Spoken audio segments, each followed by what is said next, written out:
Legends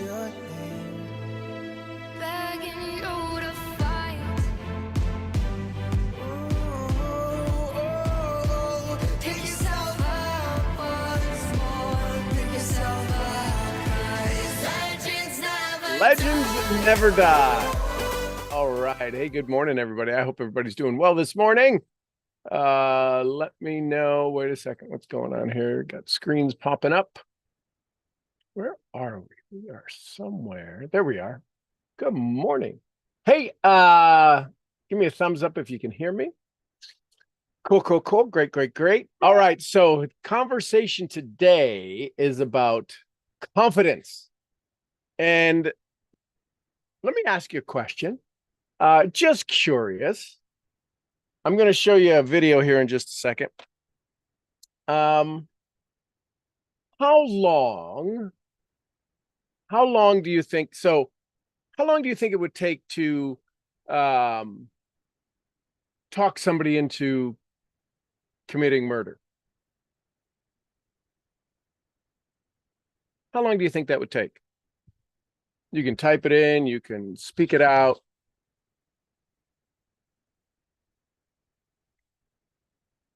What if I'll show you an experiment that was done, that was talked about, in under an hour, you could talk somebody into murder. 100% of the people. And so where does that come from? So before I show you the experiment but talk to you about it, you can Google it. But I'm going to show you to you. I'm going to play you a little bit of a video. And these are average people doing an experiment. It's called the Milgram experiment. And the reason that it happens is because of authority. Now, the thing that most people don't teach, how many of you have heard that leadership and authority, how many of you have heard the word novelty associated to it? Oh, absolutely, Silka. You couldn't a heartbeat. I promise you. That's easy. 100%. 100%. And see the resistance is the disbelief that you couldn't be talked into it. You should be scared to live in bejeebies about this idea. I promise you. 100%. 100%. Yep. So, and the cool news is that the resistance is there. So not being aware of it and thinking you can't is one of the biggest ways that people have control over all of us, right? So all of this is because the brain has no filter.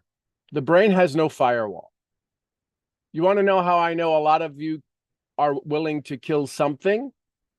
This is going to hurt a little bit. You're willing to kill your dreams by not living them. You have no filter on how to become disciplined. You have no filter on how to become confident enough in your own dreams. How do I know that? Because we all struggled for reaching goals. Listen, I'm not saying I'm the perfect guy. I'm horrified of what could be tricked into me. Simply horrified, which is why you have to do a check-in on a regular basis of, is this what I'm doing? You have to have your mastermind group going, what's shift? Has anything shifted in me? And most people aren't willing to do that. Here's the biggest thing about confidence is the gut feeling truly scientifically, the gut feeling we produce in other people. So let me find the video here. I had it up and then I lost it somewhere. Hang on just a second. It's called the Milgram experiment back in 1962 at Yale University. Yale University. Milgram experiment. Experiment. I want to see which one. Videos.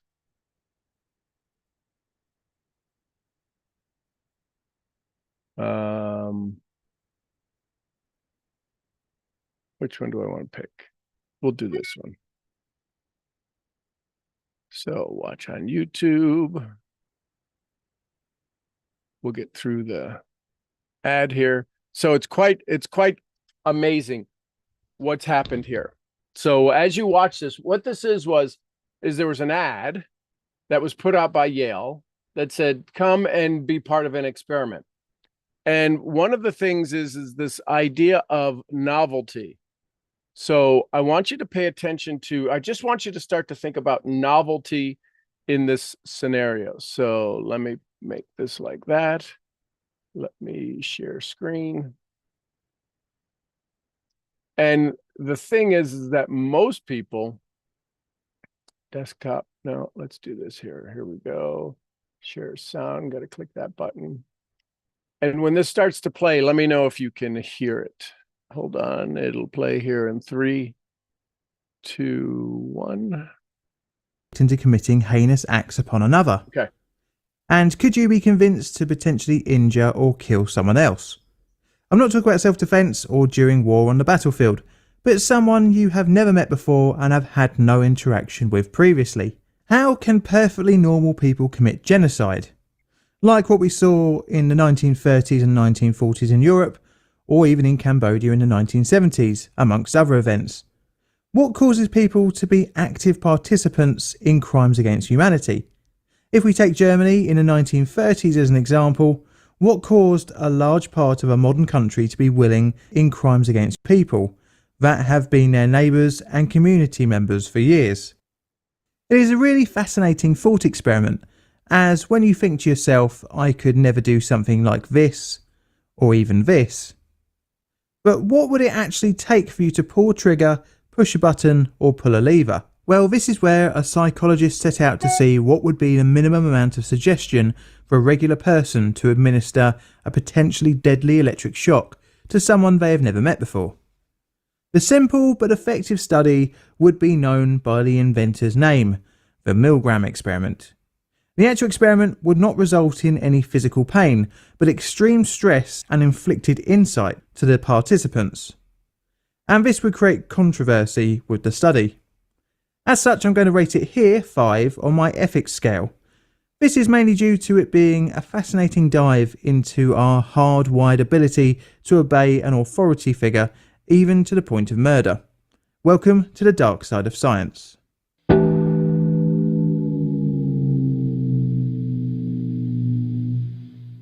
Stanley Milgram was an American social psychologist born on the 15th of August 1933 in the Bronx, New York.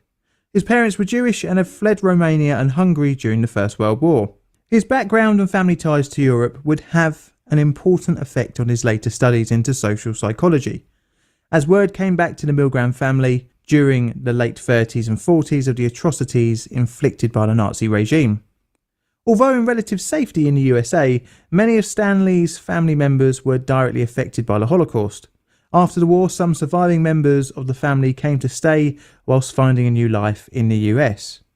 A young Stanley was exposed to the horrors experienced by his relatives, and this would stay with him, igniting an interest into the darker side of human nature.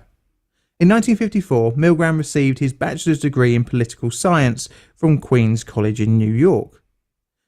Initial applications to Harvard for a psychology master's were rejected, but was eventually admitted.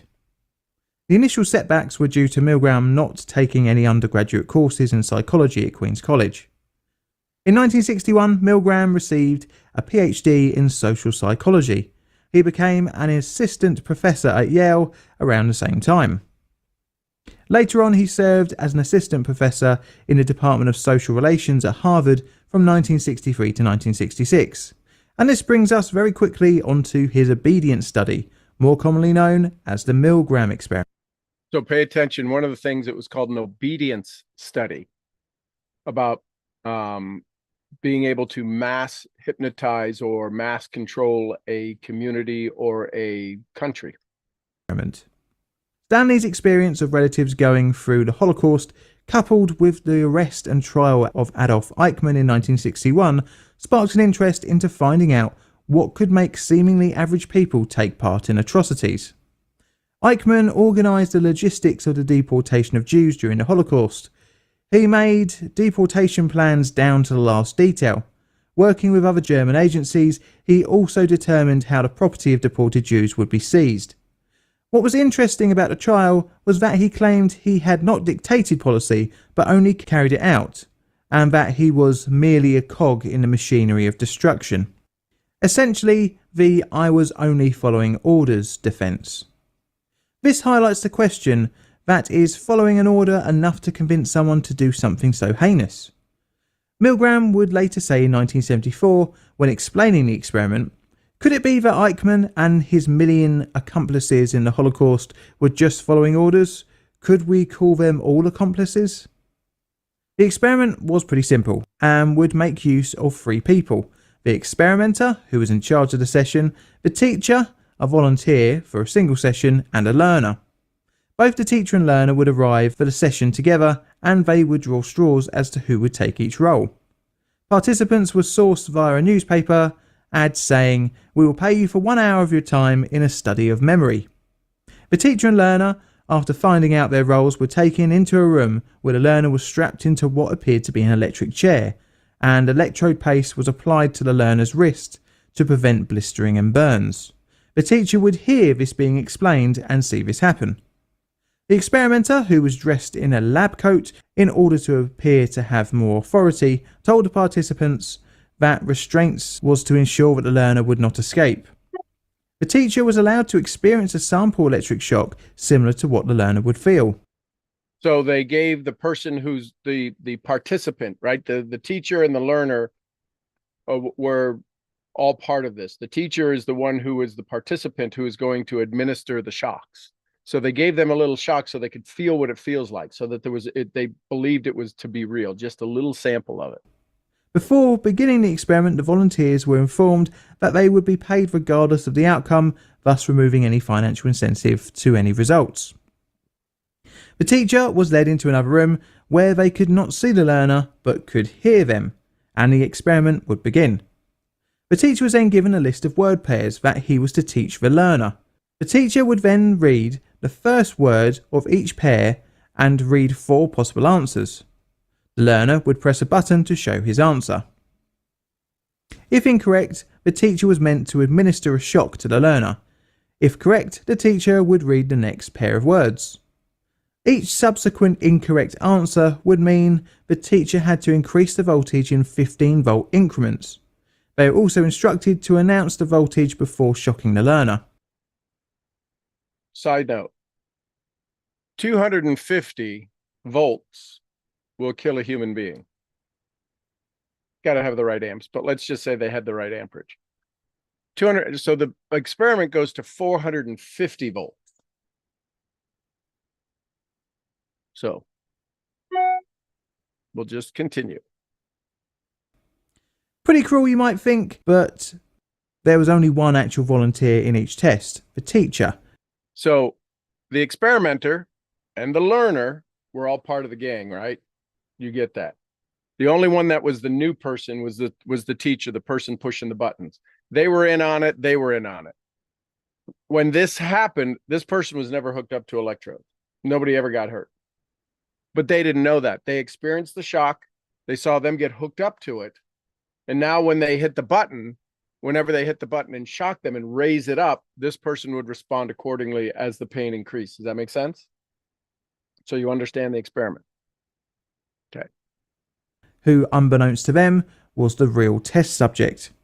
You see, the learner was actually a stooge and wasn't receiving an electrical shock, and the chance drawing of straws to find out who would do either role was actually fixed, meaning the teacher would always be the teacher. Also, probably not surprising, the experimenter was also in on it. This meant that the whole experience of the teacher was controlled from the authority of the experimenter to the reaction of the learner. To ramp things up in later versions of the study, the learner would also shout out in pain when the voltage got too high. The experiment would have a preliminary and a regular run. The first was a practice of sorts, where the learner would get 3 correct answers and 7 incorrect ones, which would yield a shock up to 105 volts. The second, or regular run, the teacher would be told to read off a list of words and had to continue repeating it until the learner had gotten all of the pairs correct.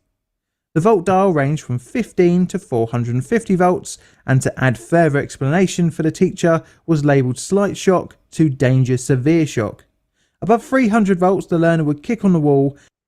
So another important part to make sure we see this, they actually could read danger, severe shock, extreme. The teacher, the person pushing the buttons, raising the voltage, could read this and see this. So they're reading that it could cause harm, very strong shock, intense shock, extreme, XX, death, right? So they're seeing this. They're reading this. And then no longer give answers to the teacher's multiple choice questions. If the teacher showed any hesitation, the experimenter was able to give one of 4 prodding.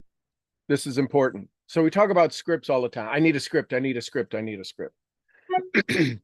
What you'll find out is there was no script. There's only 4 responses that the experimenter, the lab coat, could give to the teacher.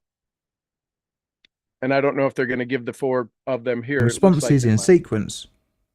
The first was please continue or please go on, followed by the experiment requires that you to continue, and then it is absolutely essential that you continue, and finally you have no other choice, you must go on. So pay attention. In order to get 100% of the teachers to go to a range of killing somebody, those were the only 4 things they could say.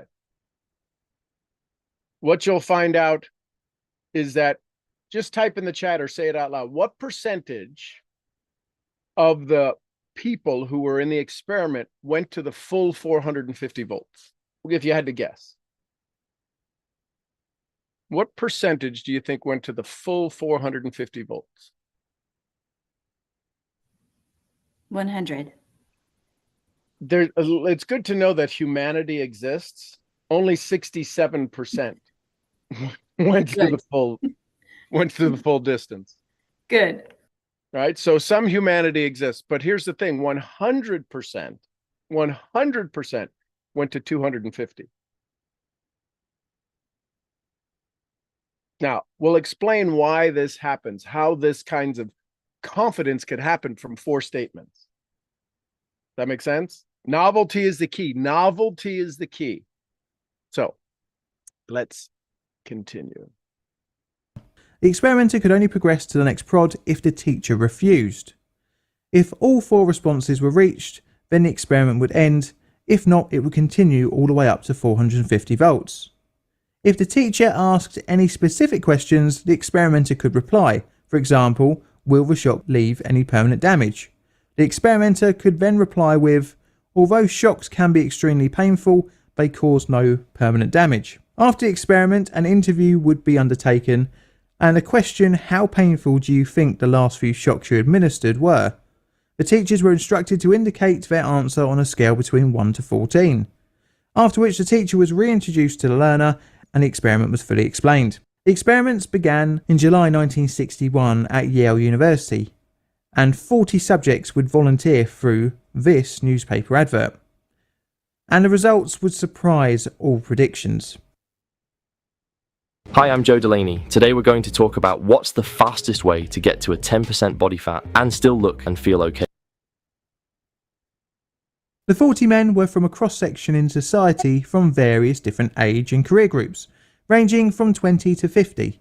During the experiment, most test subjects showed signs of severe distress when administering the electric shock.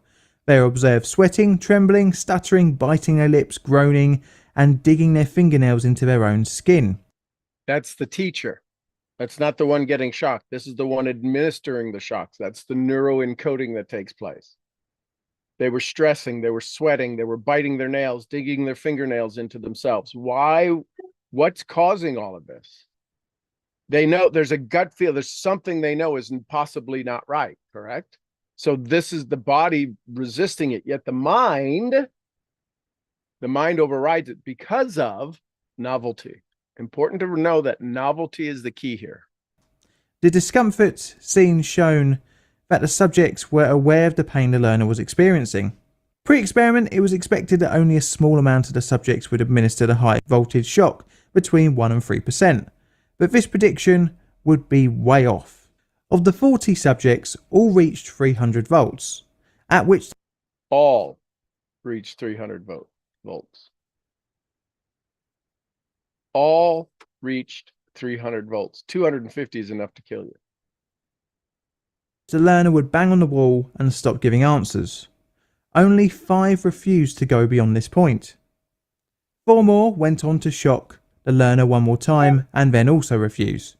2 stopped at the 330 volt level and 1 each at 345, 360 and 375 volts respectively, meaning that only 14 refused the experimenter's prods. This meant that 26 proceeded all the way to the end, giving the highest available shock. 26. I don't know if they'll tell you in this video, but above 350, listen carefully. The learner, the one getting shocked, stopped responding. No sound. And if all of a sudden somebody was screaming and hollering, screaming and hollering, screaming and hollering, zap, zap, zap, zap, zap, zap, and then stops, what do you have to assume? They died. And they were still shocking them. Shock to the learner. Although most showed signs of discomfort and stress, they still obeyed the perceived authority of a guy in a white lab coat. The results were understandably unexpected, as from a young age we are taught to not hurt others. But with the addition of an authority figure, the teacher would abandon this fundamental part of their moral fabric. Scarily, there was no punishment for disobeying the experimenter, nor was there any reward for completing the experiment, as payment was assured from the start. Even more strange was the results were similar when a control study was undertaken with 43 unpaid students. In Milgram's paper into the study, he highlighted several particular conditions of the experiment that might have contributed to the high level of about 65% of compliance to the highest voltage level. The fact that the study was being undertaken at and sponsored by Yale possibly reassured subjects that the experiment was above board and reputable. The perceived randomness of the selection of learner and teacher also could have factored in, as the teacher may have thought that he could have been in the other chair, hence he was exposed to the same risks. The subject may have also have thought that as he had volunteered, that he was obligated to help the experimenter, and to the same extent that the learner had also submitted to the authority of the experiment. The subjects were also reassured that although painful, the shocks were not deadly, and that compliance was built through to shock level 20 when the learner would no longer reply. To refuse would cause a conflict situation where the wants of the learner and the experimenter were at odds with one another, and to side with the experimenter was the path of least resistance, so to speak. The short duration that the experiment ran for meant that the teacher had less time to think about the actions, resulting in little time for reflection. Milgram would repeat the experiment in several variations to see if any of the conditions changed would yield different results. Even when Milgram conducted the experiment in an unregistered office far away from Yale, the results were fairly similar. Now to the ethical question, was the experiment cruel? Well, in my opinion, no, but it can leave long-term distress to the teacher, especially if they administered the full shock. For many, the experience left self-reflection on how they had submitted to the authority of the experimenter. Ethical criticism came from the allowed discomfort of the test subjects, where even though they had provided their consent, the experiment should have been paused when the distress was observed. However, in his 1974 book, Obedience to Authority, An Experimental View, pushed back on his detractors, saying that the ethical criticism provoked by his experiments was because his findings were disturbing and revealed unwelcome truths about human nature. It is really open to debate as whether the experiment was ethical or not, but regardless, it was a fascinating dive into human nature. So, thoughts, comments, feedback on that, on this. Now you can go dive deep. Okay, I'll give you some feedback. Okay. I think those people, the teachers, were just weak people. They were a cross section. I know, but I mean, who would do something like that just because someone is standing there with a lab coat? I mean, come on. It's absolutely possible. If the guy had stood there with a gun to their head, okay. No, this is how the brain. Listen carefully, Silke. Listen carefully. This is how the brain has no firewall. this is how we get into beliefs that don't serve us. And we look back later on when we have an awareness or an epiphany or a shift in our own self, that we realize we shouldn't have been doing that. Well, and we see that a lot now, actually. So There's people where you go, wow. You would think, here's the thing. So part of the reason that this happens is because of the novelty. The biggest, easiest way to have control over somebody is, first of all, to find people who are highly suggestible, which the majority of us are, right? That's why advertising works, right? That's why everything that we become aware of is advertising. The way we talk about somebody, the way we think about somebody, the way we think about a company, the way we think about a car, the way we think about a technology or a company. It was all done through marketing and advertising. We all become suggestible. We are wired to become suggestible. Social media, scrolling on social media is suggestibility to us. Why do you think so many people scroll? They don't get anything from scrolling, but because the way the brain has no firewall, and because it's dealing with novelty, that's why we have an attention span of 6 seconds now. You watch movie trailers, advertisements for movies. When they flip frames or switch from a particular scene to a next scene, to a next scene, to a next scene, you probably won't even see it as 6 seconds long. We need novelty. Novelty is the key. That's what makes us lose control. Something new. So in order for us to have confidence, we have to be able to deal with novelty. We have to know it's novelty. The challenge is most people don't know it's novelty. So when they really broke down the rest of the story, what's the novelty of this experiment? They saw an ad in 1961. I don't know what the average pay was. I wasn't born yet. But if you look at what the average pay was for an hour in 1961, I bet it's a lot less than $4 for an hour, plus 50 cents car fare, right? So $4 an hour, I get to go experiment something on memory. That's what the ad said. Okay, $4 for memory. Heck, I could do that. 40 people signed up. So what happens next? What's the next novelty? The next novelty is that they show up at a place they've never been before. How many people are you about to go talk to about your business, about what it is you do? How many people believe they understand what it is you do? 100%. 100% think they know about network marketing. 100% think they know about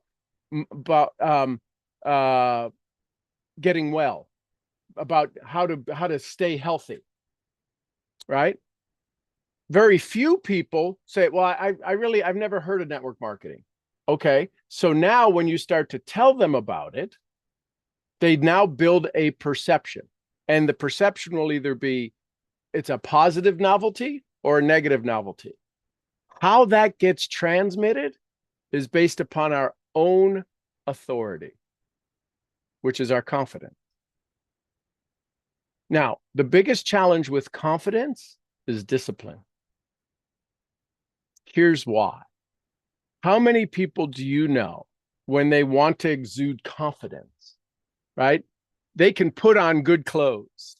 They can learn a script. How many people do you know? How many people have you become aware of that have learned the perfect script and can't get anybody to convert?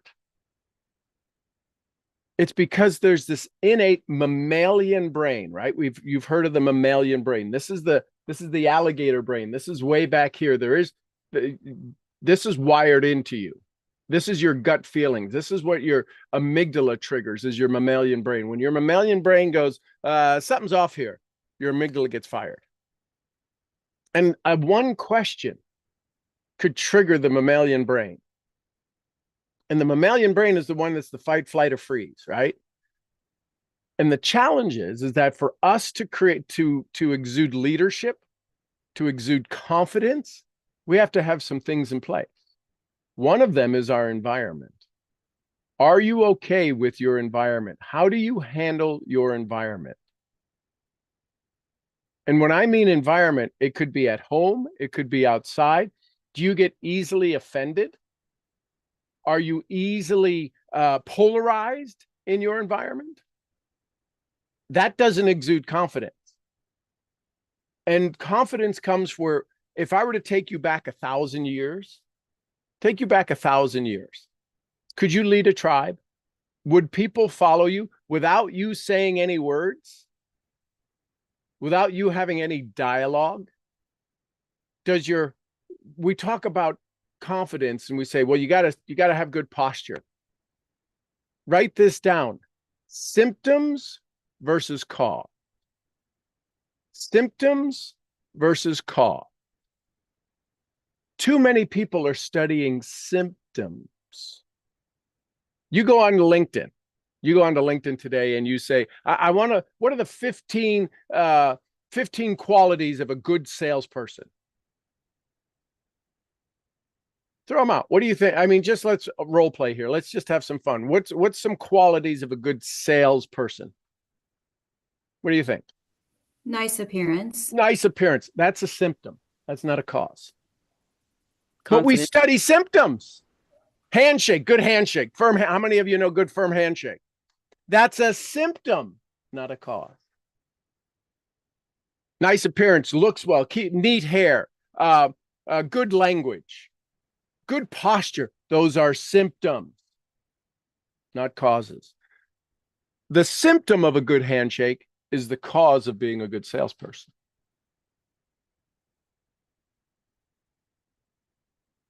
The symptom of disease in our body is the cause of bad nutrition. So if we are trying to treat the symptoms of our own failures, we got to go to the root cause. The root cause is open to transformation. You're not open to transformation. When people stay stuck where they are and they keep repeating every 5 years, they wind up in the same spot and they wind up in the same place and they wind up in the same spot and they wind up in the same place because they keep doing the same thing over and over. I don't know if Einstein ever said it, but we call that definition cuckoo for Cocoa Puffs. The definition of insanity, doing the same thing over and over and over, expecting different results. The problems that are made with the mind of man can't be solved by the same mind that created them. So if we want to exude confidence, we have to understand the cause of confidence. And it comes down to our beliefs. It comes down to how we have been wired in our mammalian brain. The stories we tell, the old stories we believe, the how we judge everything. Can you judge anything on your future, or do you judge everything based on your past? You judge everything based on your past. Because if you judged everything based on your future, have you made any mistakes in your future? Come on, think about it. I see the smiles on your faces. If you are in your perfect place, was there anything wrong with getting to your perfect place? Is there anything wrong with getting to where you are now? The answer is we tell ourselves yes. I lost this, I did that, I don't do this. How come it's not happening fast enough? I'm a loser. I don't understand this. Why doesn't this happen? They're an idiot. And we start all of this pointing of everything else, where that old saying, if you're pointing out this way, how many fingers are pointing back? This comes back to us rewiring us.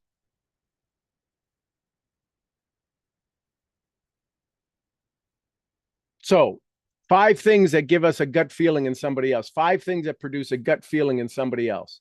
1, our environment. How we act in our environment. How easily are you swayed in your environment? 2, how we handle our time. Are you always rushed? Do you always, I'm behind. How many of you wake up and you're already 3 days late and you're already 3 days behind?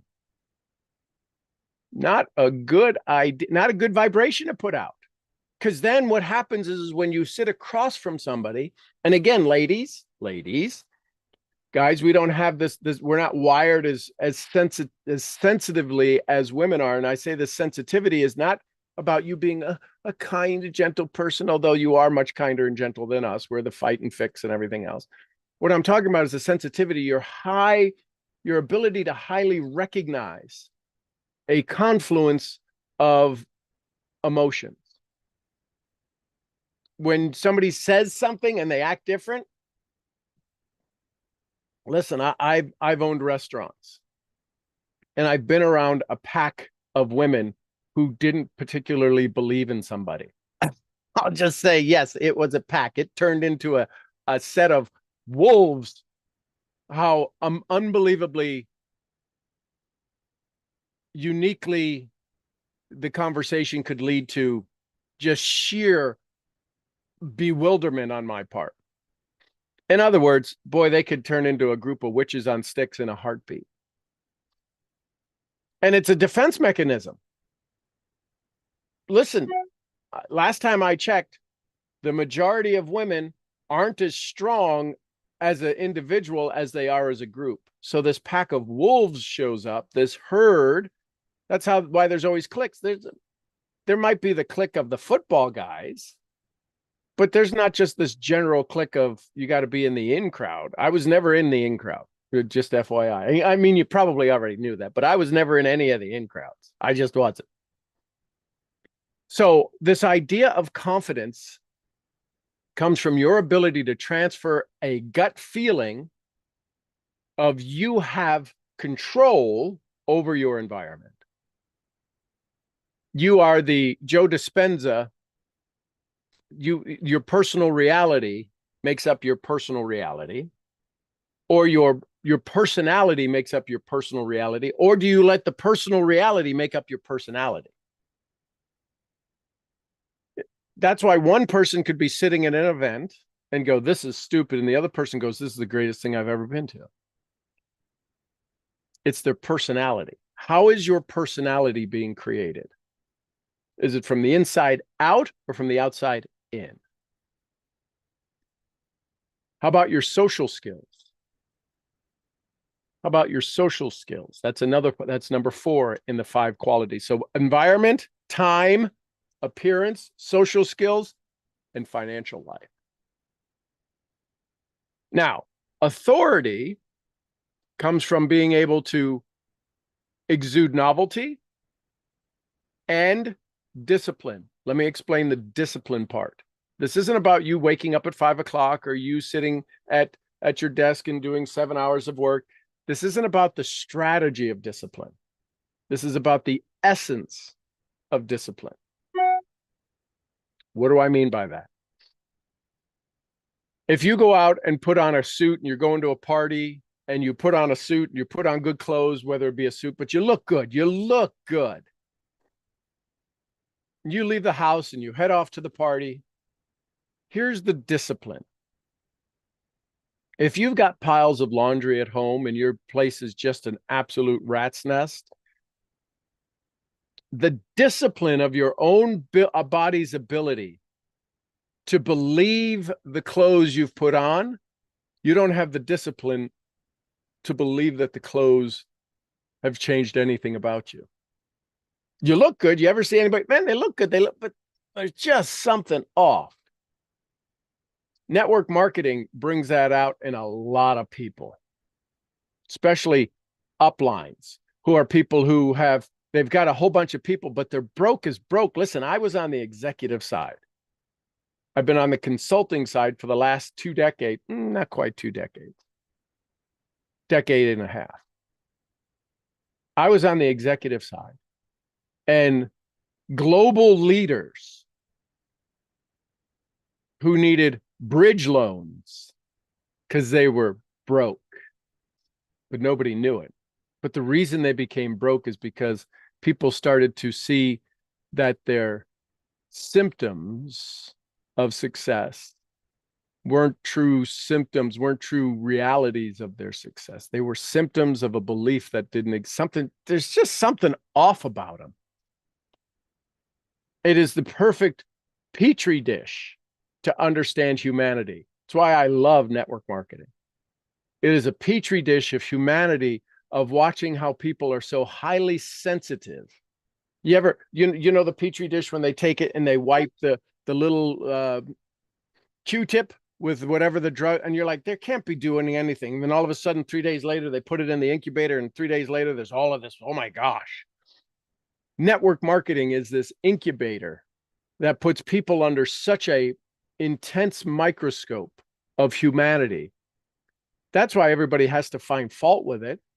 80% of the people go, it's one of those things. Why? Not only the people at the top get, because they're being put into a petri dish, and you're seeing the true symptoms that are nothing to the cause of what they say they are. No, I'm successful. I'm good. I'm disciplined. They don't show up at meetings. They don't do this. And so then rather than saying, I need to get better, they say it doesn't work.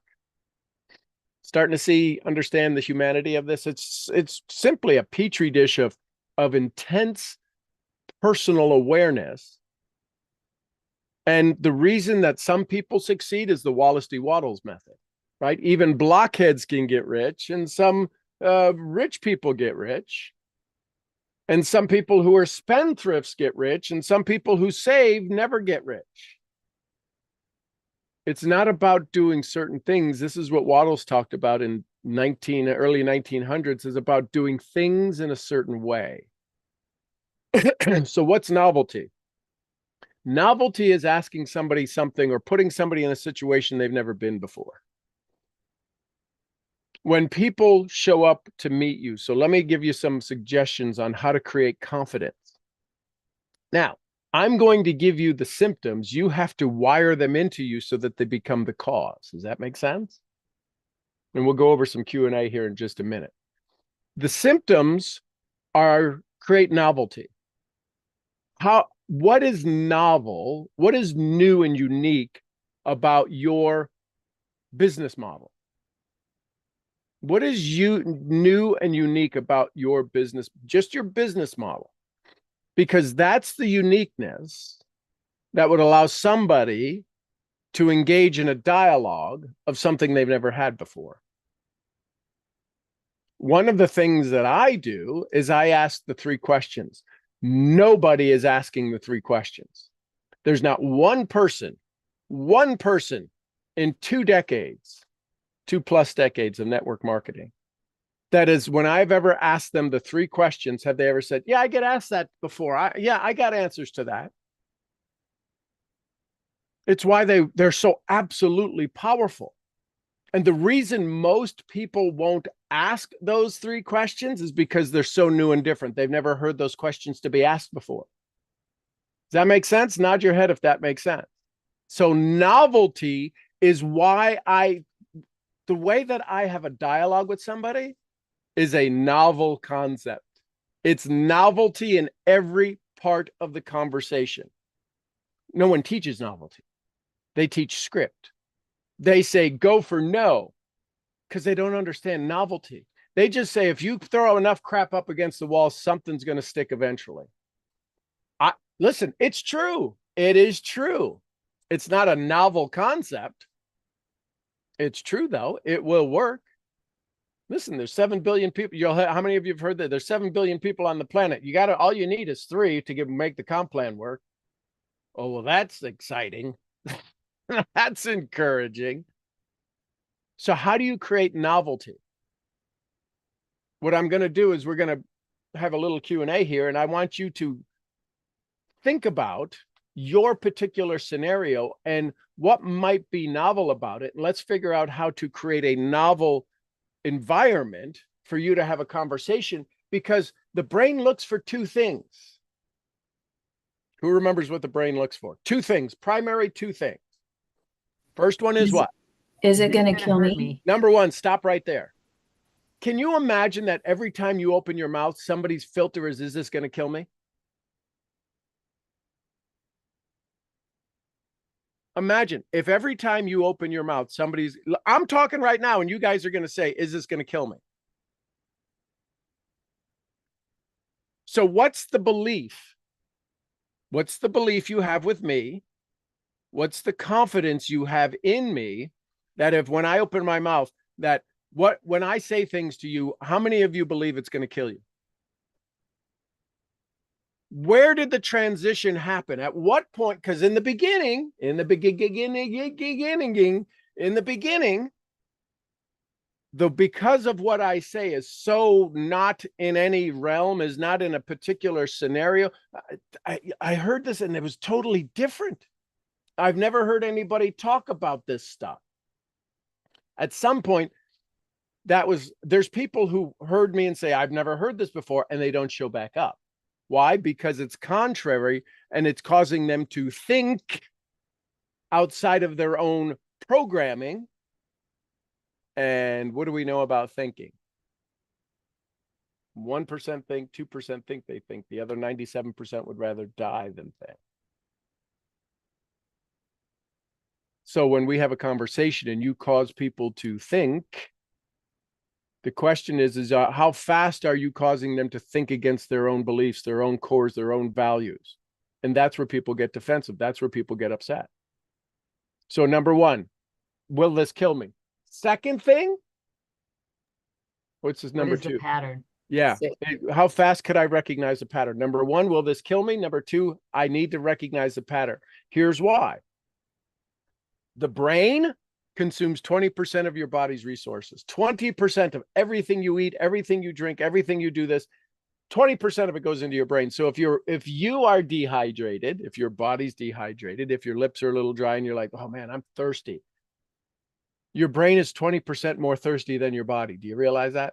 It consumes it. So it is absolutely starving for hydration. And that's why you forget things. And that's why you walk into rooms and go, what the hell is what I walk in here for? And you walk out of the room and you go, and you walk back into the room and you go, Jesus, right? We all know somebody that does that. I'm not going to say we do that, but we all know somebody that does. So if the brain is looking for those two things, how fast can you break that pattern? If you want to exude confidence, you have to get them from thinking, oh, you're one of those people that want to sell me something. You're one of those people that want me to give you money for something I'm never going to use because they got a garage full of stuff they haven't used yet. And this isn't even in our business.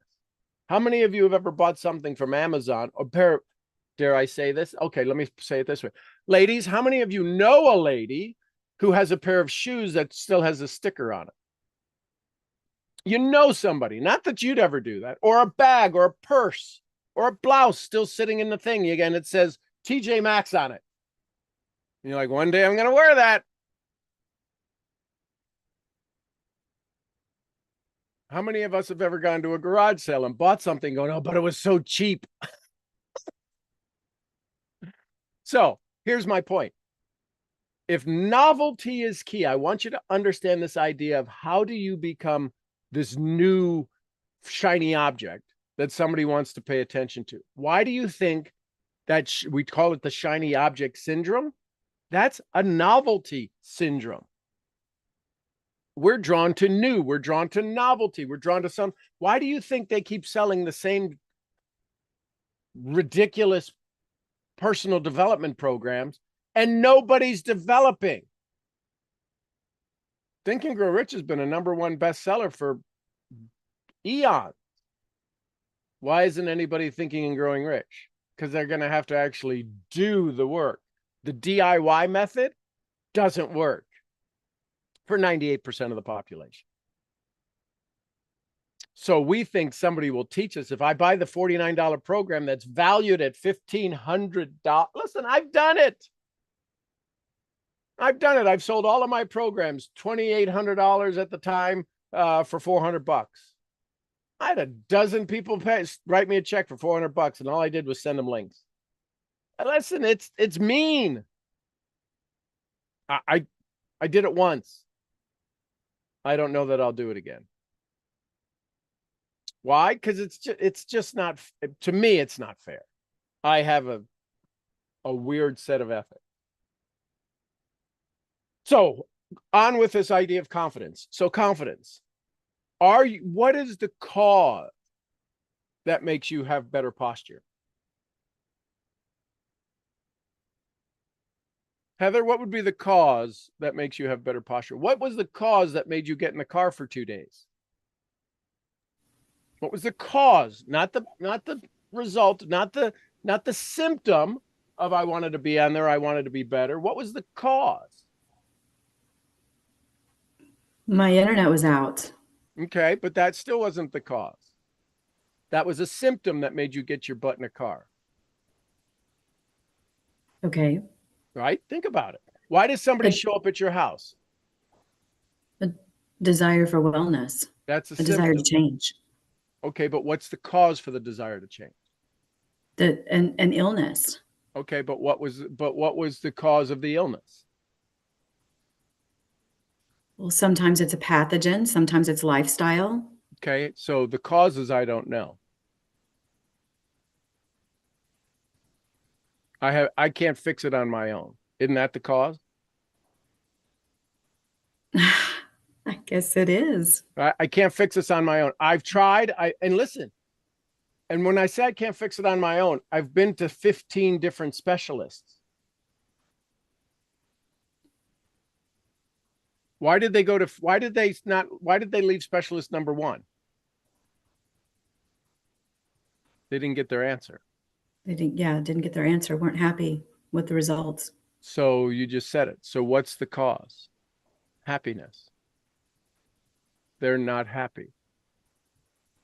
What's the cause that anybody comes to us in network marketing? We think it's money. It's happiness. There's people who get into network marketing because they think it'll fix their self-love issue. Bonus.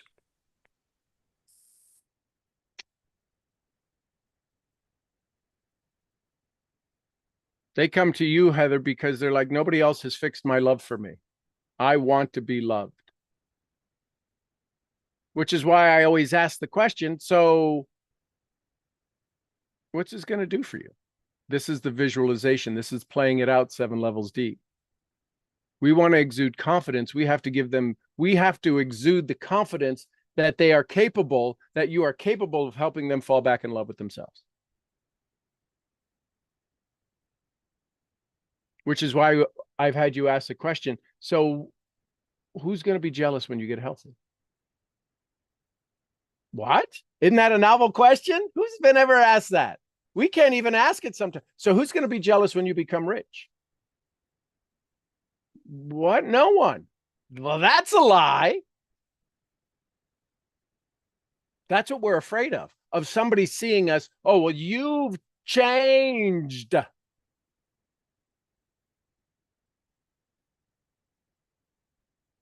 And we have to sit as a confident individual to tell them they are going to get attacked.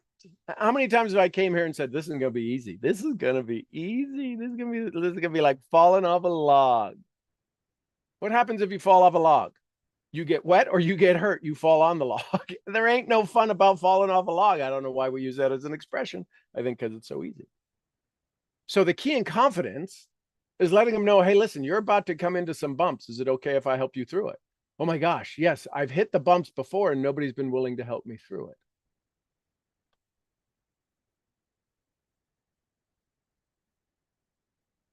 Any of us ever know anybody who's afraid of dogs?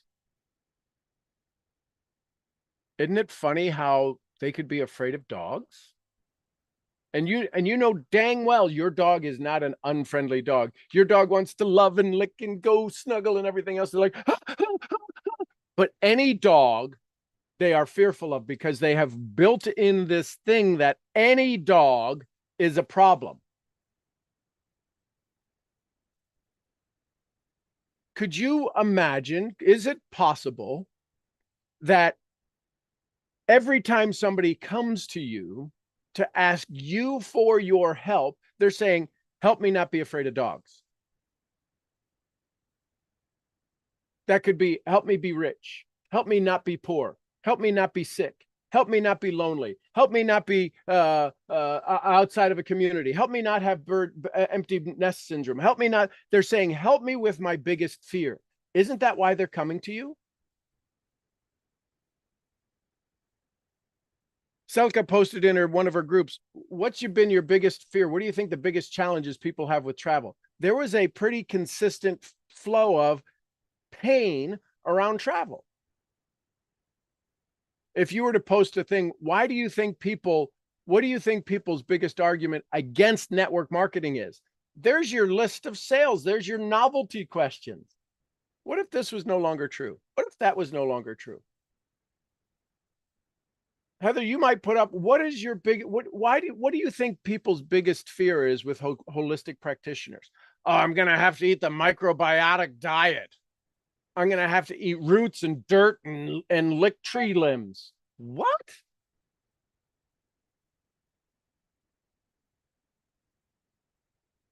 And if you say it, here's the novelty of the question.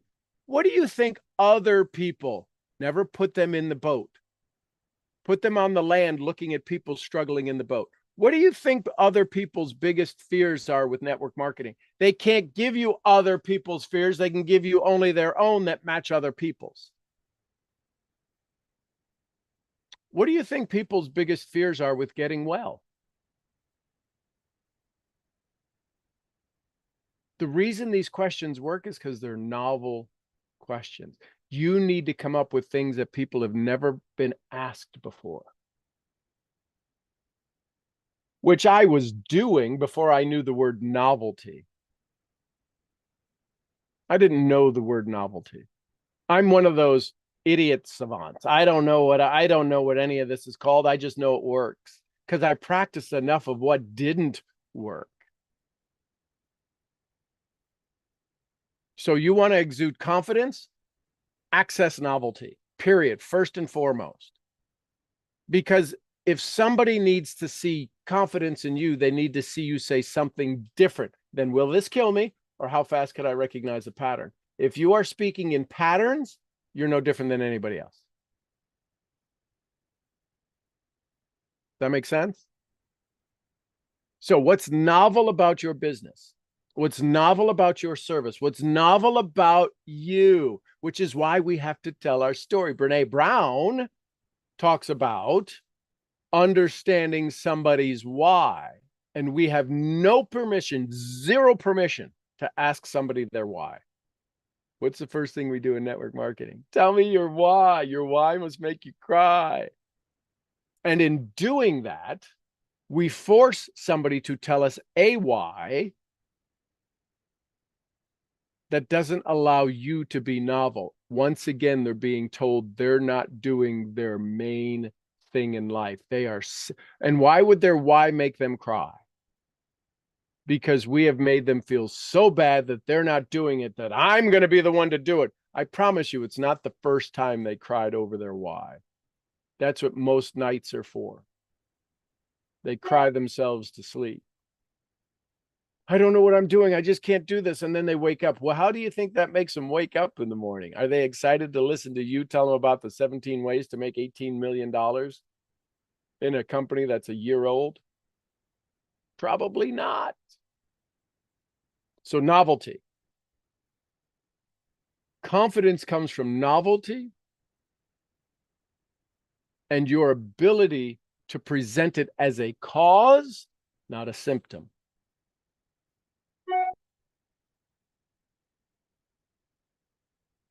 Heather, have you ever looked at somebody's tongue and could tell some challenges with them? Yeah. There's a lot of people, you stick your tongue out at me, I'm just going to go back. I don't know what the hell I'm looking at. I don't know what I'm looking at.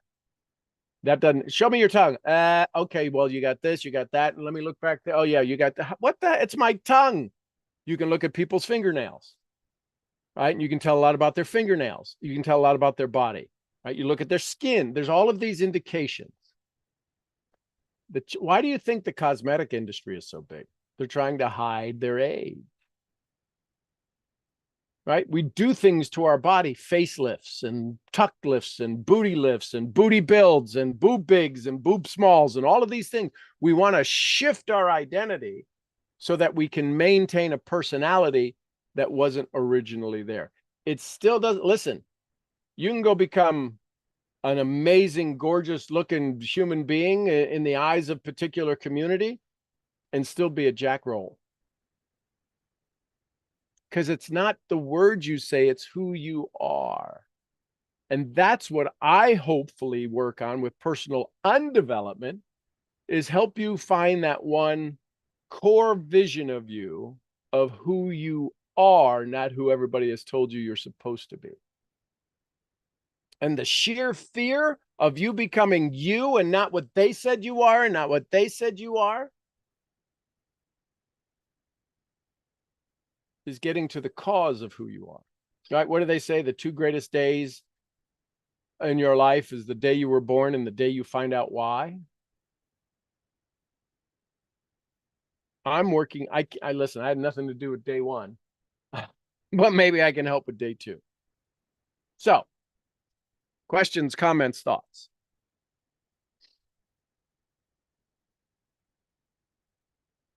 What'd you learn? What'd you like? What's your questions? I have a question. Yes, go ahead. When it comes to identifying the lack of happiness, lack of love for someone's self, for self, when you are going about, oh gosh, Interrogating shining them? the flashlight.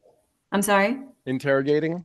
Yeah, well, yeah, I was going to say shining a flashlight Yep. on the fact that it's rooted in happiness, rooted in lack of self-love. Yep. If someone is defiant, combative when it comes to that, Yep. what's the best approach? So set the stage. So if we're going to set the stage, if you're going to do an event, which a one-on-one, a dialogue, an event, whether they've been to your conversation before, this new event we're going to set up is to deal with somebody who's defiant. Right? That's the presentation. We're dealing with a defiant presentation. What's the goal of this defiant conversation? What is the goal of it? To soften them and to help them understand what the root cause would be. Okay, so to take the defiance and turn it into what?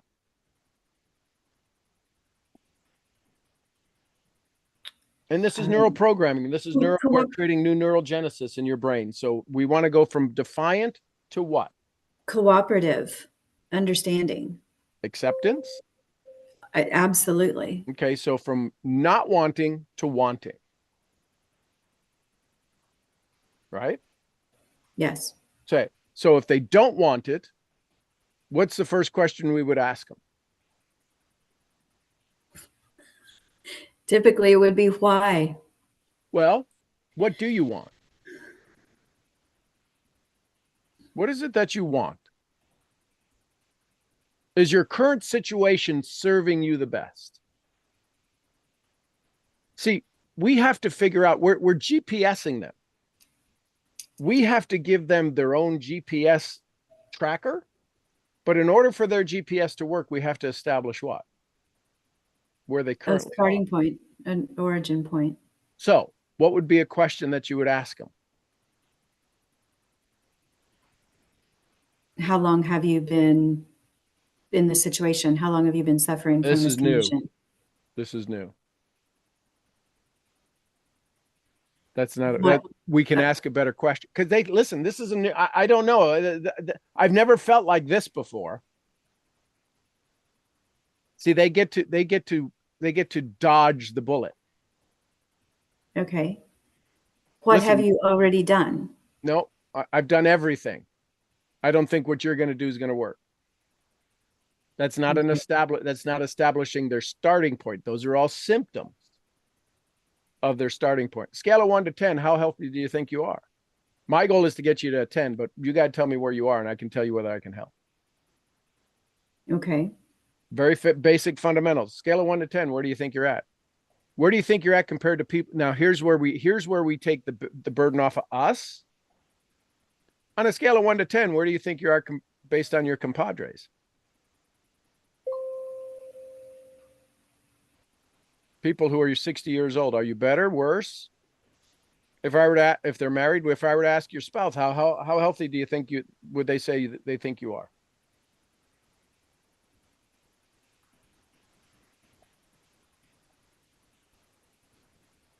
What do they think their world looks like? That's what when I have a conversation with you, I want to see what world you're living in. Whether it's a CEO, the guy down at the feed store, the guy loading my truck at the feed store. I want to see what world you're living in.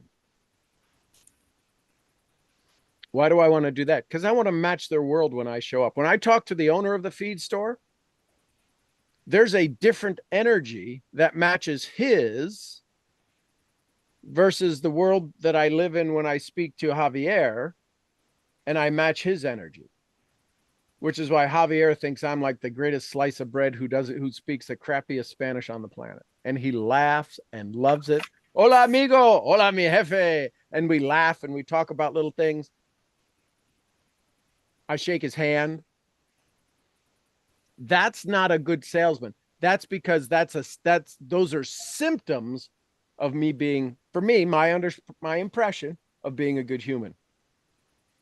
My ability to adapt and chameleon myself to make sure their world is a beautiful world. Not that, oh, here comes that a-hole in a Hummer with he's got a new trailer. Now I'm going to have to listen all about that, right? Cuckoo for Cocoa Puffs. So, scale of 1 to 10, how healthy do you think you are? I'm a 8. Scale of 1 to 10, if I asked your wife, your bride, your significant other, scale of 1 to 10, how healthy do they think you are? A 2. There's a little discrepancy there. What do you think we do about that? Is that something you'd like to change? Is that something you're open to transforming? Compared to the other people that in your activity group, are you as healthy? Now, I'm not saying are you as active as them. Are you as healthy as them? Do you take more medicines than they do? Do you go to more doctor's visits than they do? You have to awaken their world, their reality. Because here's the thing. If I'm always sick, my world is my world. It's just the sick world I live in. It's until I begin to realize I'm doing a lot less than everybody else. Right? You know the phrase, you're the average of the 5 people's income you hang around with? Which would tell me immediately, get 4 new friends. Right. So what did we say? Defiant. So what's a defiant, what's an opening to a defiant world that they might give you access to?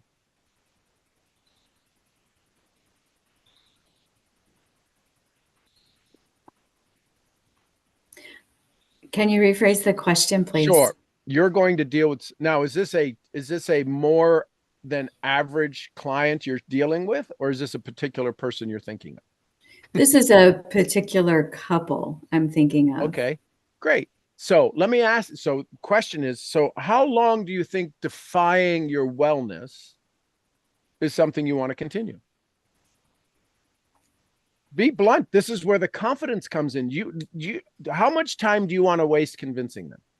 I don't want to waste time. Excellent. So then let's not be in the convincing business. Let's be in the awareness business. Mm-hmm. And in the awareness business, how would you start off an awareness conversation? Well, the scale, the scale. Okay.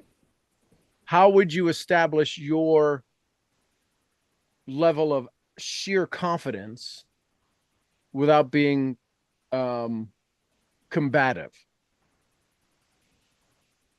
How would you establish in there? And this is for everybody. This is for everybody. Every one of you. We're talking about wellness here. But the question is how do you establish immediate confidence in somebody's mind so that they're willing to go through the novel experience of transformation? Does that make sense? It does. For me, it would be being able to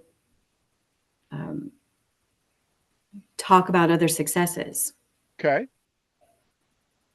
What's better than that? To establish the novelty of this experience they're about to go through. What's been the fear? What's been the What's been the not common experience? The not common experience when they go to a practitioner. And if you need help, you can press the help button. Yeah, I need the help button. Here's the help button. Hey, listen, we're probably not going to work together. Isn't that a novel conversation? Imagine Yes. you meeting with a prospect and saying, there's a good chance we're probably not going to work together. No, who's ever said that to them? Jim Rohn said it, and here's what Jim Rohn said. I doubt what I have is probably for you, but maybe we should have a conversation. See, that's probably one of the few appropriate times that but is a valuable tool. We're probably not going to work together. This probably isn't for you, but we should probably have a conversation. Shouldn't we? You add anything, shouldn't we, couldn't we, didn't we, won't we? You add that little question mark 2-word phrase. The answer is absolutely. Yeah, I think we should continue. Shouldn't we, couldn't we, didn't we, won't we?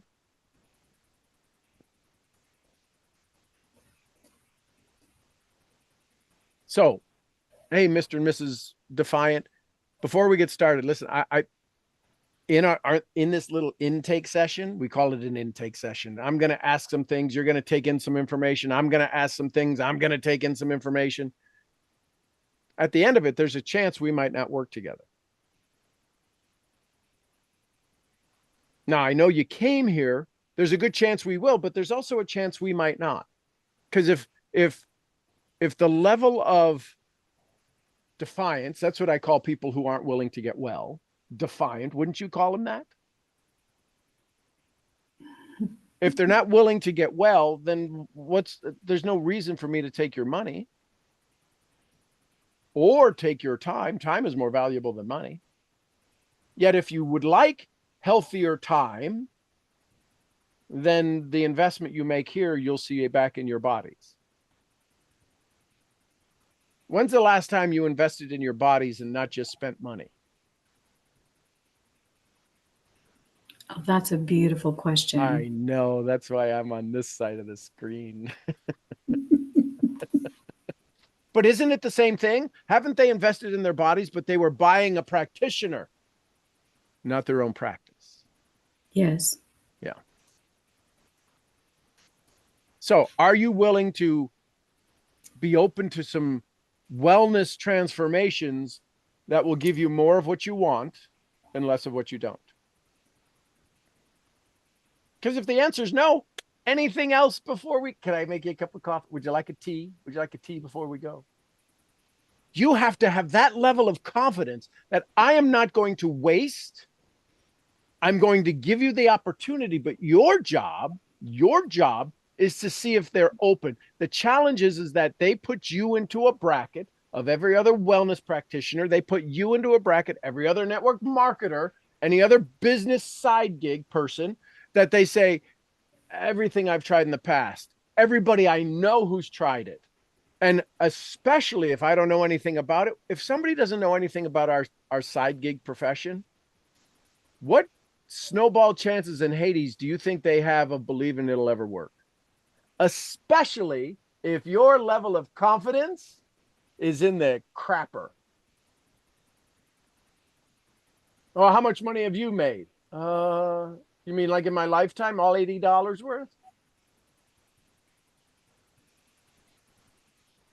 You have to be able to present this. If they're asking you how much money you made, you've made the presentation about you, not them. Oh, snap. Ask me. So this is the 24th year. In 24 years, how often did people ask me how much money I made? The first year. Sean, yeah. How often have you been asked how much money you've made in the last 24 years? Well, in the last 24 years, I was asked it in the first 16 months. Because the first year I was $80,000. Wait for it, in debt. $80,000 I spent on my network marketing career to go get a PhD. I don't know what university that would have gotten me through $80,000 for a year. Probably not too many, but some. And then I realized I was selling the product and not the person. Nobody's ever asked me again. So you should hear some of the numbers people think I make.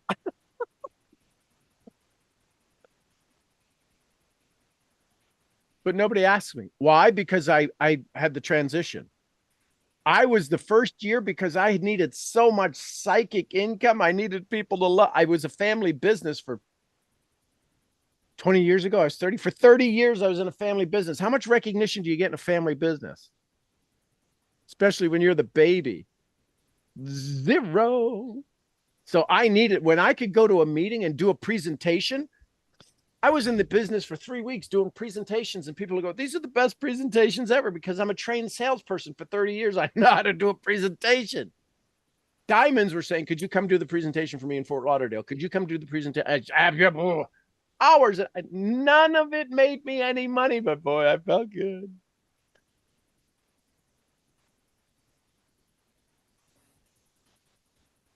I was a confident salesperson. I didn't understand network marketing because I thought they were my sales people, and they weren't. They were all volunteers. I didn't understand the volunteer industry. The unfair thing is, once I understood what it is, how to have a volunteer conversation, my business went from 80,000 in debt to making, I don't know, I think the total paying off the debt and getting everything was close to 6 figures a second year. It was over 6 figures in income, easily over 6 figures in income. But on the books, profit wise, I think it was at $80,000 my second year. So 80 in debt, pay that off, 80,000. So that's a 160 year. 20 years ago, 22 years ago. So we have to be novel. What I went back to is being novel, understanding the novel conversation of the volunteer. Isn't everyone that's going to meet with you volunteering up until the point that they pay? It's a paid volunteership. There's not a single person that you have control over that has to stay. It's always a volunteer. And the reason people pay is what Jim Rohn says. The reason people pay more for Tony Robbins than they do for me is the value, the perception of value they get. They pay him $1 million a year. They pay me 15,000. Private, 120. Still not $1 million.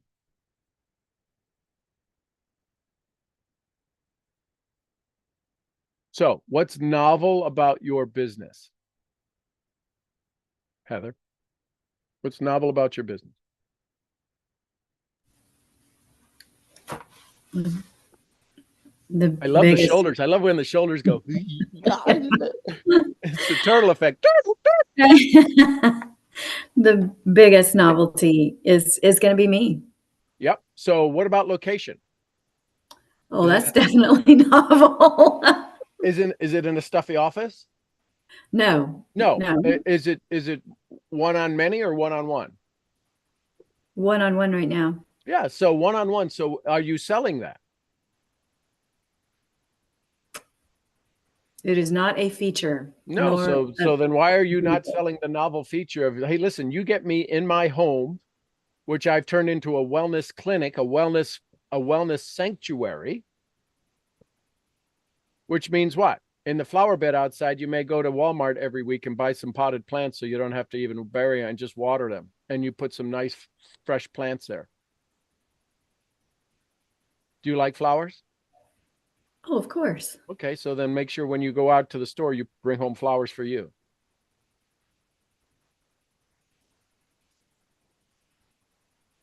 Okay. Yes or no? Yes, Yes. absolutely. Yes.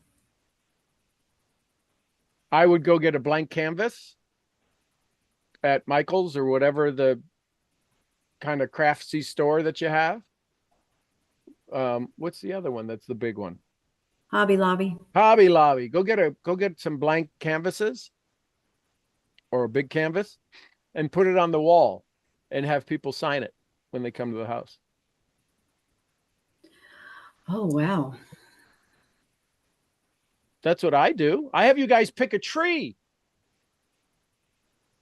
You come to the ranch, you go pick your tree. First thing you're going to go do is find your tree.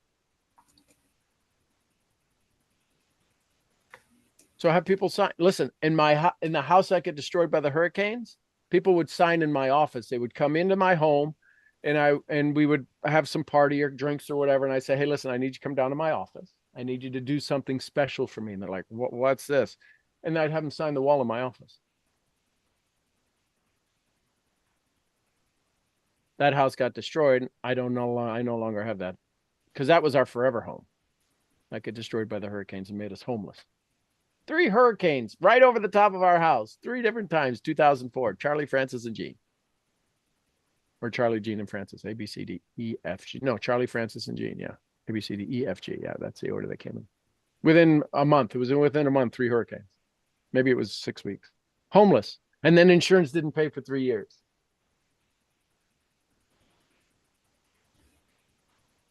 We're all alive. It's a great story.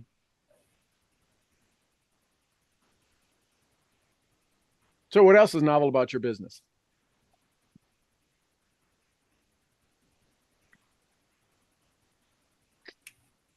How about the drive to your house? Well, yeah, the drive. Yeah, so the drive. So Yeah. listen, on the way to your wellness experience, you are going to think you're lost a dozen times, which is kind of cool, because when we sit down and have our conversation, your new path to your wellness place, it's really lost, isn't it? Wouldn't it be cool if we could find it together?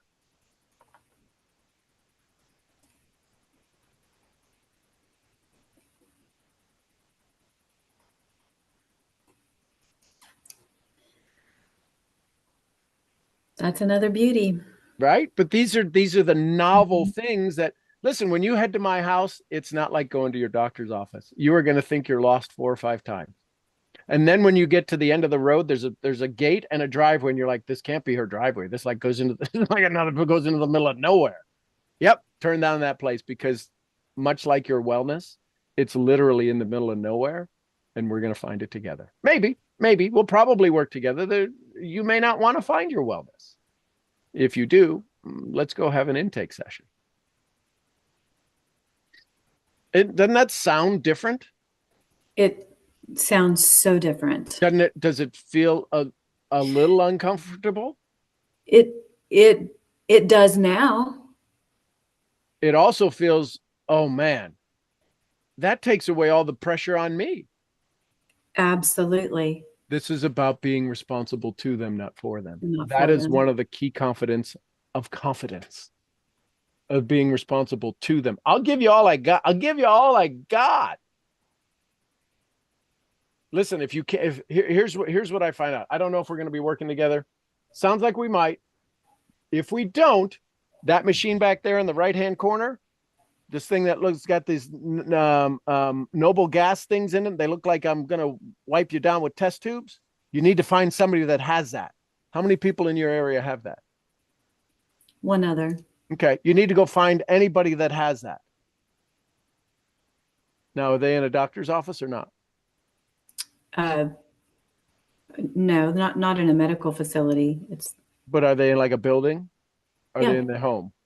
No, in an office suite. Okay. So would you like to go walk into a place where somebody goes, oh, they must be sick, they're going into that place? I got nobody sitting at the end of my driveway worrying about whether you're sick or healthy driving up my driveway. So the exclusivity, the privacy you have with working with me is probably unlike any place you'll ever be. So if privacy is important, that may be a factor that could be what would swing you into our conversation. Do you ever talk about the privacy that you offer your clients? I have not. No, that's novel, isn't it? Definitely. You know, we have a HIPAA. I have a location. Nobody knows it's here. We're not Right. supposed to talk about your wellness. Nobody will even know you're here. I have a HIPAA property, Yeah, right? Isn't that different? it is. And if It- you it speak is to that, very isn't it different. easy to talk about the truth? Oh, yes. Well, now you're not selling against anybody else. Nobody's got what you got. How could anybody sell against you? Or you were trying to compete with them. They can't. They can't compete with you. Listen, I'd love for you to have and maybe, I don't know, maybe we might do a first session. It could be a foot bath after the thing. I don't know. But what I do know is that if you truly want privacy, if you truly want connection one-on-one, if you truly want to be in a place where you're not have to be worried about whether somebody's behind another curtain, if that kind of level of intimacy and privacy is important to you as you begin to heal your body, I don't know of any place else like this. I'm sure you can go to, even if you go to the great places out west in Sedona or wherever it is in Arizona and all of these different places, you still got to check in. You want to know what my check-in? I'm here, and the door opens. So if that kind of level of intimacy, privacy, security, safety, nobody knows what you're going through, nobody knows what you're getting through. There's a level of commitment to that, and as you can well imagine, people pay a lot for their privacy.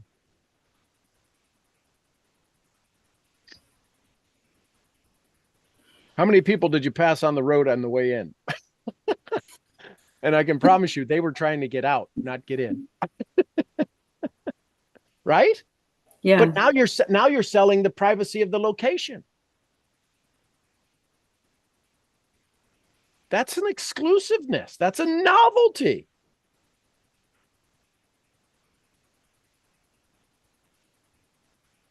You know what Selka's private as uniqueness is, her quality is, her novelty is her German accent. Listen, I as you can tell, I have a little German. I have a little accent. I don't think I do.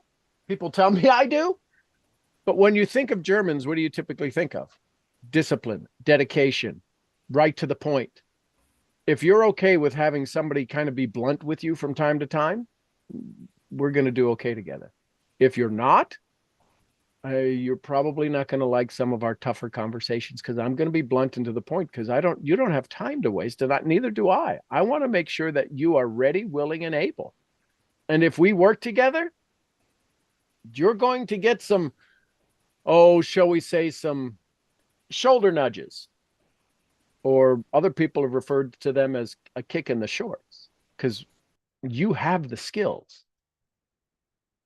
If we can work together, we'll help roll out those skills and you'll use them more to your advantage than disadvantage.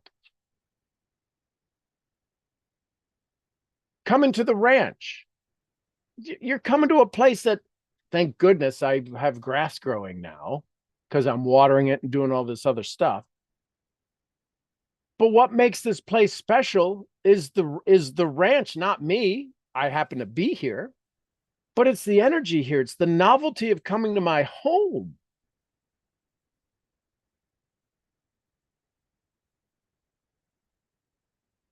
Just saying.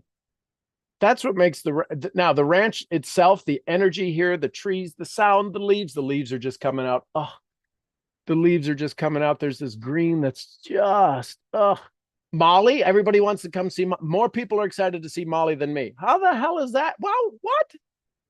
That's the novelty. And you'll meet Beamish, and you'll meet Jameson, and you'll meet Seamus, and you'll meet Dubby. But Molly will steal your heart. That's the uniqueness. Just saying. That's the novelty of it. So, what'd you learn? What'd you like, Heather? Or what other questions coming up? You feel better with dealing with defiance? I do. Yes. Thank you. What if every client you're about to talk to, is defiant? They have to be defiant. Otherwise, they wouldn't show up to you. They are being defiant. So what's your novel conversation to now the defiant? Isn't this crazy that your whole business model is now dealing with the defiance?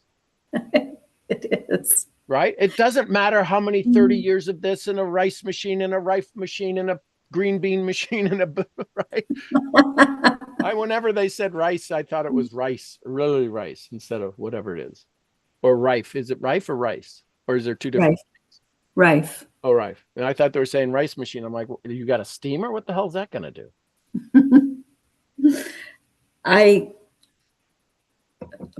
One thing that popped out to me in addressing defiance, or I'm going to say diffusing defiance, is not acknowledge up front that that we're probably not going to work together. I can see how that alone will tear down some walls. Hey, listen, before we get started, this has got to be a two-way street. Let me just check in. Say the word no. Role play with me. Say the word no. No. So you could say no to me, couldn't you? Yes. This is going to freak you out. Watch me. No. What does that mean? I could say no to you too, right? So is it okay if Yes. we work for a conversation where there's a potential that we both say yes to each other? Because the worst thing that I feel bad about is when you say yes and I have to say no. Why do you think I would have to say no to somebody who's coming to me to help their wellness? I'm a wellness practitioner. Why would I ever say no to somebody? Isn't this a novel conversation right now? You're sweating right now. That is a novel conversation. Yes. Why would I say no to somebody? If I'm not going to do what you ask me to do. So before we get started, are you going to say no to me? Because then I No. have to say no to you now, and would you like a tea before we go?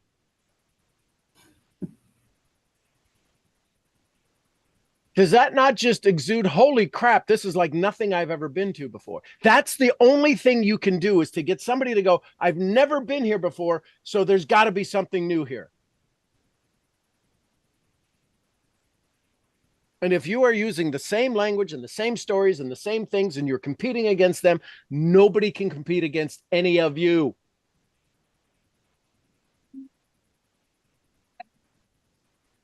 You want to know what a novel question is that I would use for Louise? Are you okay with working with women with white hair? They've never been asked that question before. That's the thing about novelty. You have to ask them something they've never heard before. They've never asked. This is novel. This is new. And if new shows up in their life, they have to assume you instantly get some level of authority, because nobody has ever asked me that.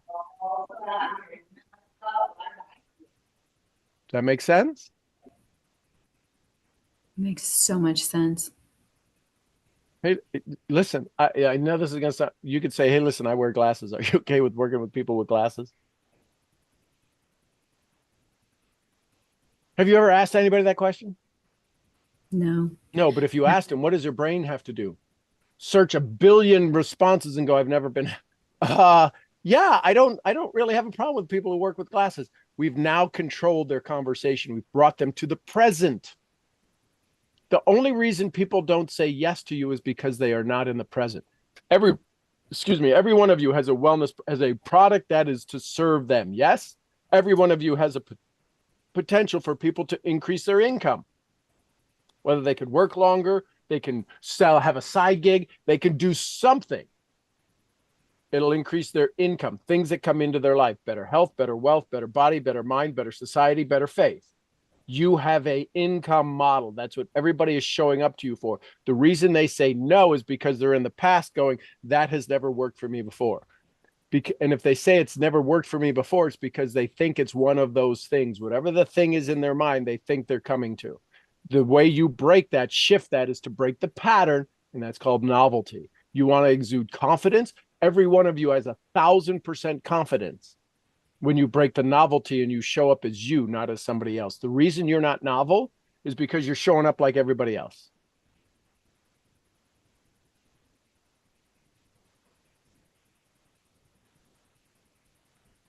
It's about doing things in a certain way. It's not about doing certain things. Waddles was right. Novelty is the certain way. Doing things in a certain way is becoming novel. accessing their brain and bringing them to the present moment. Because in the present moment, there's no one like you. It's when you let them leave the present that they don't think you're capable. Well, she looks a lot like Connie. You act a lot like Tommy. Yeah, but I ain't Tommy. Oh my God, you know who he reminds me of? I get this a lot. You know who he reminds me of? I've been blessed by some of the greatest compliments. Oh my God. For people that know Jim, Larry Thompson has said, you sound like Jim Rohn, like nobody I've ever met. You act like him, you sound like him. I never met Jim Rohn in person. I know a lot about him. I deal with his buddy who was his president for 18 years, president of Jim Rohn International, Kyle Wilson, dear good friend for the last 9 years, 8 years. But I never met Jim. So for somebody to go, you remind me of Jim. You don't look like him, but your mannerisms, I study Jim. But it's funny when you study truth, how you're a lot like people who have spoke truth in the past. That makes sense? Questions, comments, thoughts. What have you learned? So Heather, what'd you learn? What'd you like? Oh, I learned so much. Big thing is novelty, asking the novel questions. How could confidence come down to just being different? Well, it makes sense. And if it makes sense, it'll make money or make dollars. It'll make dollars. What did I like? Even though it's not necessarily comfortable, I like the way you poke me in the eye. Is your finger wet this morning? Because my eyes are. That's why she wears her glasses. Yeah. No, you've reached through. You have reached through and poked me in the eye. This has been a fantastic conversation, and I really appreciate you. I really appreciate you doing this. Well, this one session, this one, what is it, hour and 40-minute session so far, is going to take my business to yet another level, and I appreciate that. And me, it's going to take me to another level. And in doing that, you're going to change, right? So now, if understanding your ability to become novel, take your business to a new level, let's look at the leadership. Let's look at what it takes. Let's go this way. So in order to present authority, there's 5 things for authority. Authority. Now we talked about the other one was the 5 things to get the gut feeling. So here's authority. 1, to actually get authority is to have confidence. Do you have more confidence in your business? Yes. Do all of you have a level of confidence in your business now, understanding that you get to use novelty? This is why when I do what I do, oh my God, nobody's ever asked these questions before. They're brilliant. They're simple. It's because nobody's doing them. I'm only looking at how can I get to be in a way nobody's got there before? Faster, quicker, easier, safer, and with love. That's what I do. So authority. I have an authority. And when people have a conversation with me, they realize that I'm only touching on the tip of the surface. They have to know a level of confidence is that when you speak, you're not telling them everything you know. You're telling them the best things that'll serve them right now in the instant, in the moment. There's 38 more pages of conversations that you could have. And the reason people don't feel sometimes that you're confident is because you're telling them everything you know about everything that you know about the thing that you know. And you don't know a whole lot. This is where depth of understanding of something. Okay, so that's 1, authority. Number 2 is discipline. Are you true to yourself? Your brain reminds you of your incongruentness when you're in front of an audience. It's what do we say about the diet doctor who's 400 pounds? Any of us ever know a diet doctor who's 400 pounds? Or a wealth teacher who's broke? So discipline, it's what you do off camera. It's what Tony Robbins says, we get rewarded in public for what we practice in private. That's discipline. It's not about, do you wake up at 5 o'clock in the morning? Do you wake up at 5 o'clock in the morning and you feel amazing? So when you suggest to other people to wake up at 5 o'clock in the morning, they have this, there's this authority, there's this level of connection that I can wake up and feel that way. Number 3 is leadership. Would people follow you if you didn't speak? Or would you be out for a walk? This is how to create authority. Would people follow you based upon who you are, how you are? The leader says, get out of the way, I'll take care of it. Or are you the one sitting in the seats going, somebody should fix this? Right? Do people follow you? Leadership. Number 4 is gratitude. Gratitude isn't about just the journal that you do. How many of you woke up today? Ask yourself this question. I'm glad the laws of the universe still work today. I'm glad the sun stayed where it stayed. I'm glad that the way the rain falls is the way the rain falls. It doesn't go from the ground up. It comes from, I mean, literally big picture gratitude. Yes, I want you to be specific about your business, about the things that you resist. So Heather, I would encourage you, write 10 things about becoming gratitude about this novelty you now have access to. All of you, I would suggest, write down 10 things of gratitude. I'm so happy and grateful that I have the ability to use my age as a novel experience, and then use the word because I have seniority, I have authority, I have experience. I'm so happy and grateful for my accent, because nobody I know speaks with the accent I have. So you are instantly unique. You are instantly novel. If I had like a junk in the trunk butt as an Irishman, you know how novel I could go to Ireland and be a billionaire. I'm going to teach you how to get your Irish ass, right? I could create a whole training program, but I don't. I know that's fun, but isn't that a novel concept, right? If Heather, you're going to have to teach me how to do the leg lifts and the calf lifts, and I want to get a butt. I want to get a junk in the trunk butt. Could you imagine that? So that's understanding gratitude, being grateful for this ability to have this awareness. I would encourage you all to go through your gratitude of what makes you unique, what makes you an authority, of what makes you special, what makes you from your experience. There's 4 or 5 days of 10 gratitude blessings on that. And then number 5 is enjoyment. Does your personality influence your personal reality?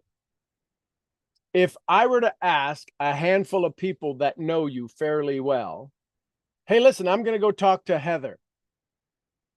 And they know you fairly well, your bumps, your bruises, your moles, and your all of this stuff. And they go, oh, good luck with that. Oh, that'll be an interesting conversation. Well, what makes you say that? Have you talked to Heather before? Right? Or, oh, you're going to love that conversation. What would people say about you? Do you enjoy life? Are you the spark or the wet blanket? Are you the cure or the cause? And then ask yourself, am I studying symptoms or the cause? Listen, network marketing is a symptom. Listen carefully. Network marketing is a symptom for the cause of poverty, for the cause of marketing, for the cause of avoiding store shelves. Network marketing was created to bring value outside the traditional marketing method. That is the cause of network marketing.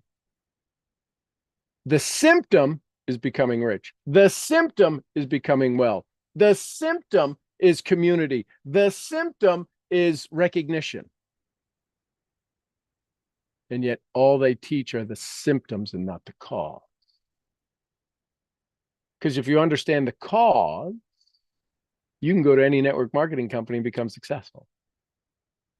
They want you there, so they teach you the symptoms.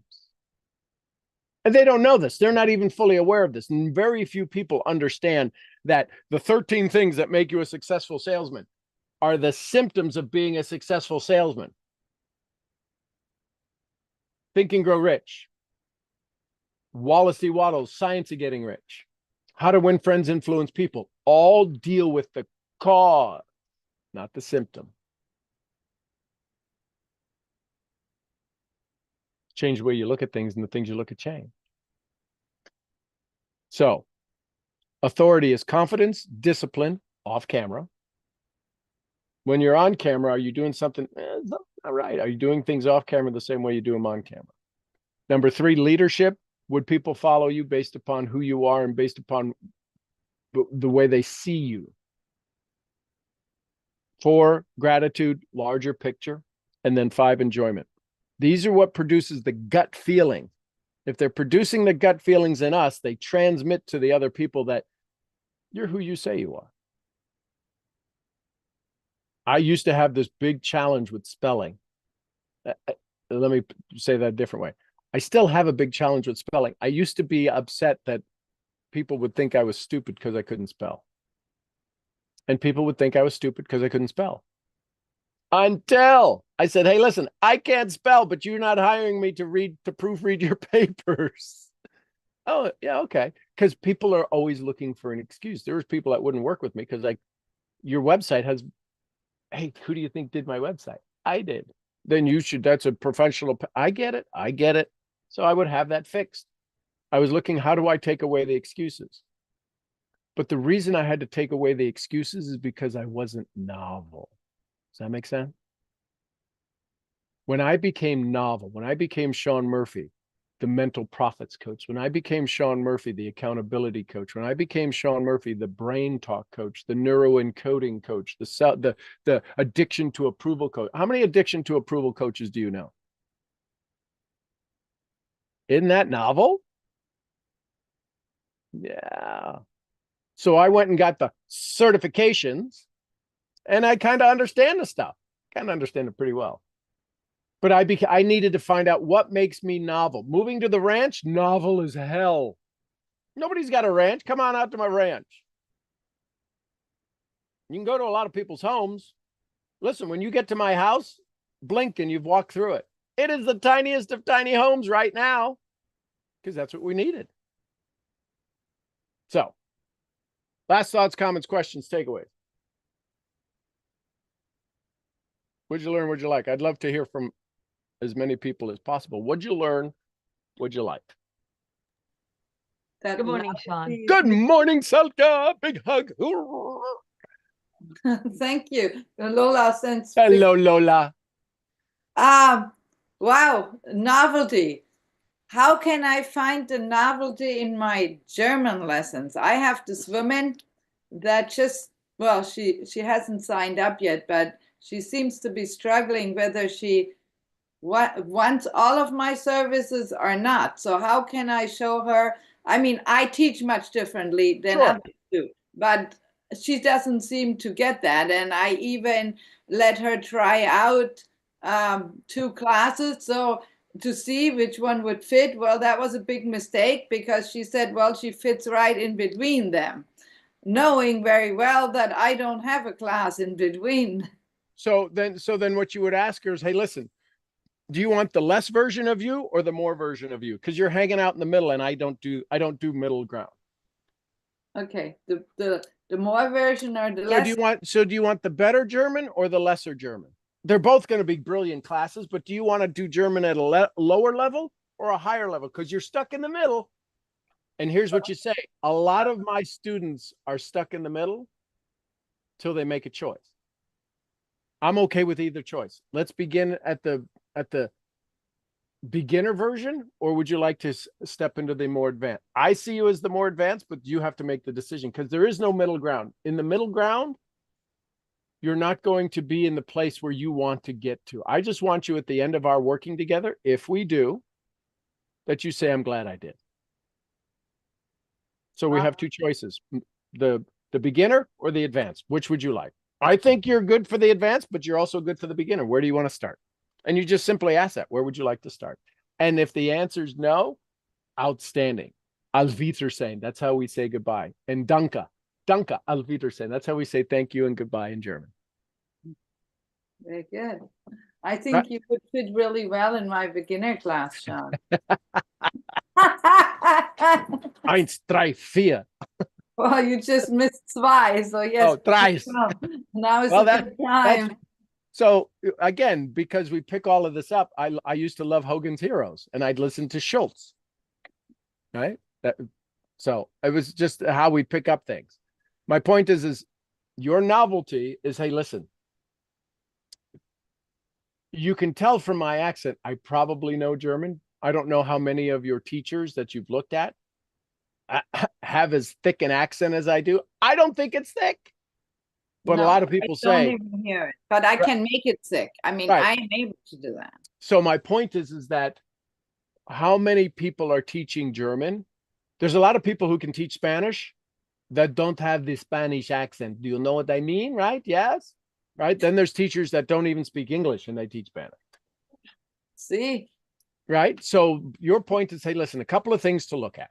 This is my last run up the flagpole, because we might not do education together. I've got two options. I'm not creating middle class because it doesn't serve my students.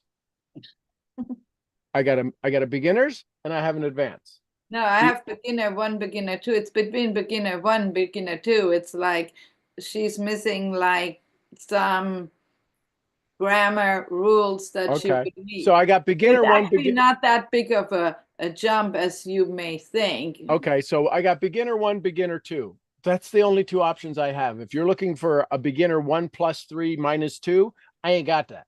You leaving? Bye, love. Bye.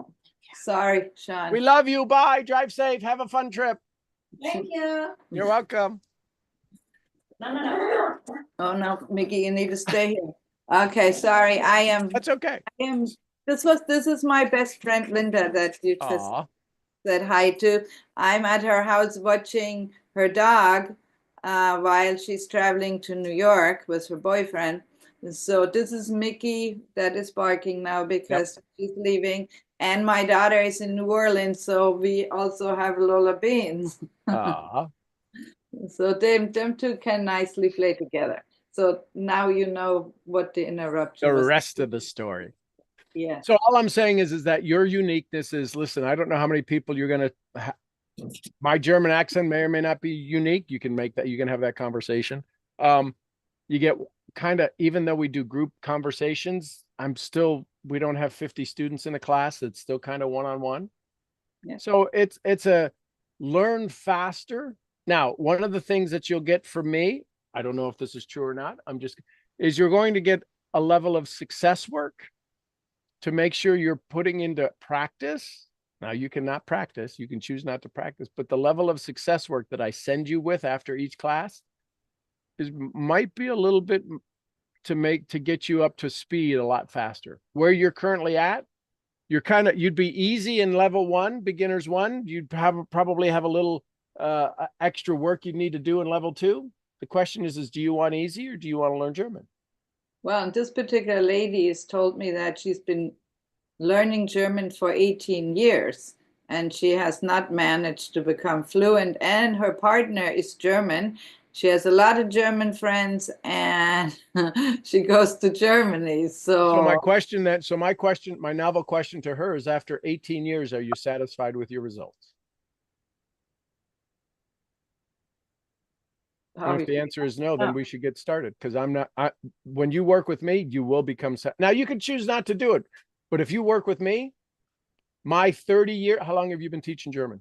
Yeah, over 3 decades, remember? Over 3 decades of over teaching? 3 decades, over 50,000 hours, and I've taught several thousands of students. So then I would say that. So listen, I have told her that. But she didn't hear it. No. Because you were giving information, you weren't owning it. I know this is the slight change the way you do things. Listen, you've heard me tell you before, over 30 decades.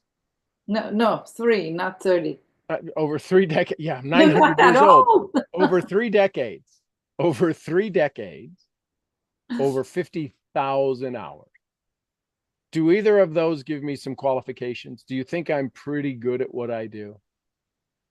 Yes, great. Over several thousand students. And I still get to teach German. If I was a bad teacher to several thousand, do you think social media would let me still be teaching German? No, the answer would be no. German. So yeah, the novelty is there's going to be some people who just want to, she wants to, for 18 years, say, oh, I've taken classes and my German not so good. That's a ridiculous thing to own, but that's her story. The question is would you like one more year, your 19th year, to be the year that you learn German fluently? Wow, yeah. That's the novelty question. Would you like your 19th year to be the one where you can truly have the conversations you wish you could? You no longer get to say my German nuts. How would you say German not so good in German? Mein Deutsch ist nicht so gut. My Deutsch isn't so good, right? That's English, but my Deutsch isn't so good. Mein Deutsch ist nicht so gut. My Deutsch nicht is so good. Right? Would you like to say that in your 19th year, or would you like to say my German is very good? How would you say that? Mein Deutsch ist sehr gut. My Deutsch is sehr good. So Mein nie good or sehr good? Which do you want? And then year 19, which do you want? Not nie good or good? Which do you want? And I would say those two are in German. And say, you have a choice, because today you could make that decision. Either way, I'm fine with it. Mhm. And that's confidence. That's novelty. That's not, I'm begging you to be a student. Not that you ever beg your students to be students, but that's not that they hear that, oh, well, if I just spend money with them, it's not going to work again. It's going to work with me because you're going to do the damn work, or you're getting kicked out. I can say no too. 9, 10, 11. Does that help? It's the novel is you've got to say something to her that she's not heard in 18 years. Would you like your 19th year to be another year of 18, or would you like this to be the year you learned? That is very powerful. Hair good or not so hair good? If she says no, then I'm going to tell her I don't think we're going to be a good No, fit. I don't. This is probably not going to work, because I'm not going to have you go year 19 and you get to say, 19 years I've been studying German and it's hair bad. No, thank you. Thank you. You're welcome. Thank you. I love you. Love And you too. it's Thank you. recorded so I can listen to Yes. it. Yep. And it's on YouTube. So it's as soon as this ends and uploads, it'll be under the live section. Thank you very much. You're welcome, my love. Thank you. Thank you. Thank you. Thank you for all you do. Thank you. Anyone else? Thoughts, comments, questions, takeaways? Was this valuable? It was very valuable. Good. Hey, Weezy. Good morning, Sean. Good morning. How are you? Outstandingly amazing in confidence and authority. Amen to that. I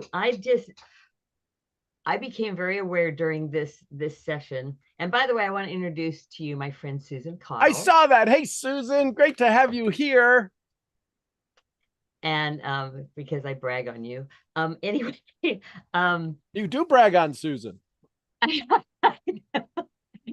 and on you too, Susan. Well, thank you for that. So you often, probably every single day, Here we go. every single time you're on, you always say it. Either way, it's okay by me. This is, I mean, with me. Yep. Or I don't care either way, or whatever. Either way, it's And perfectly either fine way, with me. yeah. And it really hit me today. I've always admired that, and I thought that is so cool. But that is the part of confidence. And when you were talking about novelty, I went, oh man, I am full of novelty. Duh. that was my confident self saying that. Duh. So thank you. This was amazing. This was an amazing conversation. And You know how I'll know it's amazing? A very simple method of me checking out, was this valuable? The number of views it gets. Otherwise, it was a great conversation for us. But if nobody's, you will not learn all of this in one. It's taken me 4 decades Yes. to make this simple. So all I'm saying is go watch the replay. It's okay to watch this. Absolutely. Yep. Either way, I'm Absolutely. okay. Thank you, Sean. Thank You're you. welcome. I love you, and Could you imagine how you would just blow somebody out of the water? Hey, listen, is it okay if you work with somebody who's got white hair with pink tips, purple tips? Yeah, I just got it yesterday. I know, but wouldn't that be cool to say that? Yes. How Yes, many people would go, well, I don't know anybody. Well, yes, of course it is. And then all of a sudden it's like, well, yeah. That's yes. But see, we keep trying to compete. There is no competition. That's why I'm saying, listen, I'm a farm boy from Ohio who now lives on a ranch raising sheep. You know who gets to hear it say that? No one. And if you don't hear it from anybody else, what happens in your brainium when you start thinking about people? Well, okay, but it wires into your subconscious. Sean's this rancher, and he's got, how many of you know Gizmo? You know Apollo, you know Bunny and Lola, not Lola, Lily and McKinley. You know my sheep, you know my dogs. You know them better than you know me. You know, you can't wait to meet Michelle. I don't even want to go to see you. I gotta go see Michelle. It's like, what the what? But that's the novelty. Yeah. Well, I'm You okay with excited. working from somebody from Iran? What? And we're in the Nowruz, Eid Nowruz Mubarak, which is New Year's right now. So what if you say, hey, listen, anybody who missed out on their January 1st New Year's resolution, we've got going on right now. Right? And it's so great. But you could get to say that. Hey, listen, if you missed your New Year's resolution, you could have the Iranian New Year's resolution, which is Iran Barak Barak Bakak. Who gets to say that? I promise you, somebody who's from Iran will go, oh my gosh, you're Iranian? That's novel. I tell you all the novel things about me. We call it vulnerability. It's novel. Yes. And seeing it, the looking at it as novelty has completely changed Love you, the way Diane. I look at it, because it's not it's novelty. That's all there is to it. Yeah, It's we it's think, a well, novel it's just, thing. yeah. Nobody else, whatever anybody else says, it doesn't matter. They don't, and I'm the only one. So Yahoo. When you change your glasses, do you carry any other colored glasses with you, or are they all in a particular place? No, it all depends on which one's in. Yeah, I always have another. Okay, so I would take the other pair off and I would say, hey, listen, I have a tendency, because I'm, a little bit, what's the word? White-haired. White-haired, but I'm also, I want to be, where's my other glasses? Am I have them on? No. But is it okay if I change glasses when you look at me? So I have these glasses. Oh, I have these glasses, right? These make me think I'm very studious because I can look down underneath them, right? Is it okay if I change my glasses? People, the hell, yeah. But that's the novelness. That makes them, because when I put on my different glasses, I wore my red glasses, round one goes, ooh, I like those glasses. The hell, what's about the guy that's holding them? You don't like me? So everything we do is novel about us.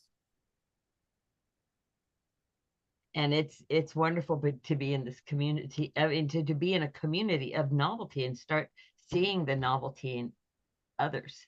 And allowing it. Yeah. We all know it. And that's why, typically you want to say, what are 5 things you would say nice about somebody? That's probably their novel things. Yeah. Thank you. I love you. You're welcome, welcome. Anyone else? Last thoughts, comments, questions, take with you, take away.